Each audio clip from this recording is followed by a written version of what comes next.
Hey guys, in this video I'm going to show you how to make a video in Adobe Express. Now there are a couple of ways that we can do this. The first one is we are going to go ahead and use a template, and the other one is we're going to start from the scratch. So I'm going to click this create video right here, and from here you have different selections of the video types. So we have mobile, we have one that is for YouTube.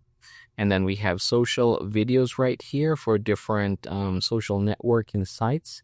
Now, say, for example, it's going to be YouTube Shorts. I'm going to click this one right here. And so what it allows me is choose from different templates that Adobe has already created for us. So there are freemium. So in this case, I'm going to click free for now, just so it would allow us to use them. All right. Oops. And check this one. All right, so here are some of the templates that are available. So let's go ahead. Okay, this one seems interesting. So go ahead and try to search whatever kind of celebration or whatever kind of video that you want. Say, for example, I'm going to go ahead and try it. Check here, sports. All right, so here are some of the things that I can use, right? There are different options available here.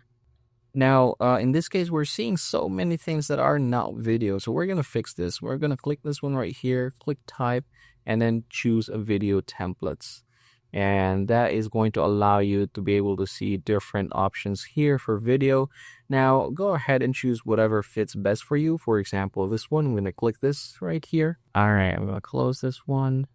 And yeah, from here, you can then go ahead and start customizing the video. Say, for example, the clips right here, you can definitely change that. And you can click this one right here as well. Oops, there you go. All right, now you are able to add an audio by clicking this one right here. And there are different audio options that you can choose. Yeah, basically that's how you're going to do it. When you are done, just go ahead and click the download here, choose MP4 for the video, and for the resolution, ensure that it is the best resolution for the image or the video clips that you have. Just click download and you should be good to go. I hope this video helps you out, everybody.